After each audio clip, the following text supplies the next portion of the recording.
Hi guys, Bob for Bob's Movie Review here, and today I want to review for you guys a movie I just watched called Ouija 3, The Charlie Challenge. If you guys enjoyed the video, please leave it a like rating. So this one was actually a complete surprise to me. It was a blind buy. I found this at Walmart. You know, I was in there and I was checking out, they always have that section with the low budget horror. And I don't even think, I could be wrong, but I don't even think this was listed as coming out on Blu-ray.com, but it came out January 3rd. Somebody had asked me when this movie was made. I'm not sure, but the place in there says coming September 2015. So I'm assuming they produced this movie in 2015 and then just now releasing it. And I contacted their Facebook and I was like, I just picked up this movie. I was kind of interested. Why is it called Ouija 3? And I didn't hear anything. But then I guess, and this is cool, like when this happens, it always makes me super excited. Somebody had seen the unboxing video and they told the director, and the director contacted me on Facebook. And I asked him, I was like, why is this movie called Ouija 3? He had said, and the director, by the way, Derek Presley, he kind of hinted, he didn't, let me start this over. He messaged me stating that he knew I had some questions, and that the title was a surprise to the people involved with the production. So to me, that kind of meant, that this, and on their Facebook it even says this movie was originally called Charlie. So whoever decided to call this movie Ouija 3, kind of as like a publicity or a promotion, a gimmick, because of the new Ouija movie releasing soon on Blu-ray, and whatever reason. Now this movie, I don't know who is most involved with the production of this, but one of the companies on here, La Luna Entertainment, I went on their website. They're also advertising Ouija Experiment and Ouija Experiment 2, so I kind of felt like maybe they were like just putting this in that series, kind of, even though this movie has nothing to do with it. And I kind of feel like it's really deceptive, because it's called Ouija 3. There's no Ouija board. There's nothing to do with any Ouija movie ever made. There's a Ouija board here on a tombstone. There's this little kid. I don't know who that's supposed to be, if that's Charlie or what. So this happens a lot of times with these low budget movies. They're just really deceptive to try to get you to buy them, because they know this isn't a great grand movie that everybody's gonna be out to buy. So they just try to do anything they can to get you to buy it. And from what he said, it sounds like that's just whoever, executives or whoever makes those decisions. So let's get into the actual movie. This movie is 85 minutes long. It's pretty good runtime.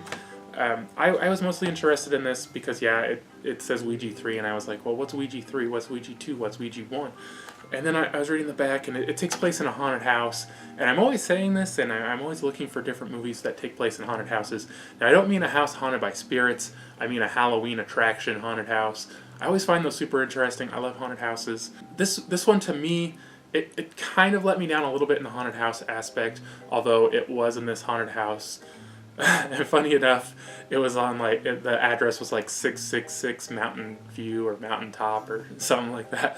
So I thought that was kind of funny. And this movie, in a lot of ways, it does take itself a little lighthearted, and there's kind of some comedy associated with it, where they're not trying to be purely scary. They're going for I'm pretty sure a little bit of comedy in there. And I definitely thought it worked. It made this movie a little more enjoyable, a little more lighthearted. But back to the haunted house, they did have some really good actual sets, which is one of the glowing points of this movie. The set designs. At one point, they're walking down this hall, and it's got like a checkerboard pattern. And I've seen that in haunted houses a lot of times. Starts with a big checkerboard and goes down to a little checkerboard, and there's like a little tiny door at the end. There's a strobe light going off, so your eyes can't really adjust, and you're like, oh my gosh, this hallway goes forever, but it's really just right there. And then there's a door on the side or something that you actually exit out of. And they kind of walk through that a couple times, and I was like, oh man, this is going to be like just one set for this whole haunted house, come on. And they had like the schoolroom where they started. But they actually did. They had like this cool clown room. They had a funeral home. They had like a little bar. Like I was kind of like, would that be like the exit? and you're like, they would serve drinks there, and you could just hang out at the end and have a little party or whatever. But they at least had, maybe 5, 6 sets, plus they had the behind, all the hallways to get to the different rooms. So they actually did a really good job with the set designs on this. I really liked it. Oh yeah, they had like this hallway that was like all red, and it had like rope lights or something, and the lights were like shooting, and everything was all red. That looked cool. They had one of those things with a big spinny where you walk across the bridge, and it's flat, but you're like disoriented, and you're like, oh gosh, So there were actually a lot of sets on this. So now to the story of this movie. It's this guy. His name is Gene, and he's running. I forget what it was called. Haunted something. Can't remember what it's called. But it's this haunted house, and nobody's going. And they set up this news, like it's like a news broadcast where they're like, oh, nobody goes to haunted houses anymore, and he's getting no business. So at the same time, and this happens at the very beginning of the movie, they're talking about this Charlie challenge where these 3 girls had played this Charlie game, and 2 of them died, and so he's like, well, what if we start our own little Charlie challenge game here, bring in some business, because, they literally have 0 customers, and like all his workers want to be paid, and he has no money, and so, and I didn't really understand this though. They only brought in 5 people, like, for the thing. I thought it would be like groups of people all night or something, but it's like after they close, just like this one group of people comes in, and he's like, if you make it through the night, you'll get the grand prize. And at this point, he's playing the ring master or whatever character. I really like this guy, Gene, the ring master. When he was playing Gene, he wasn't quite as good, but when he's playing the ring master, I really liked it. I thought he was another really shining point in this movie, just his portrayal. We'll get into a little more of that later, though. But, so he brings in these kids, and he offers them this grand prize if they can survive the night. Well, here's the thing. He charges them each $20 to get in, so he gets $100 from 5 people. What kind of grand prize worth 100 or less split between 5 people is there going to be?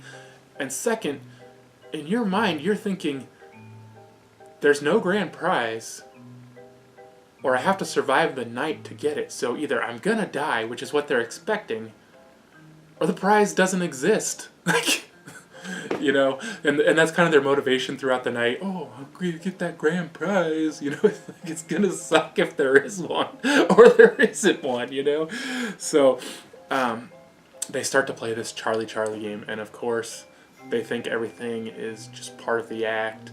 They're setting it up, and he does, of course, have actors set up to scare them. So I won't get too much more into the story than that. Just if you guys want to know, go ahead and watch it. So the writing on this movie is not good. It's not terrible, but the dialogue is pretty cheesy, and a lot of the acting is pretty bad.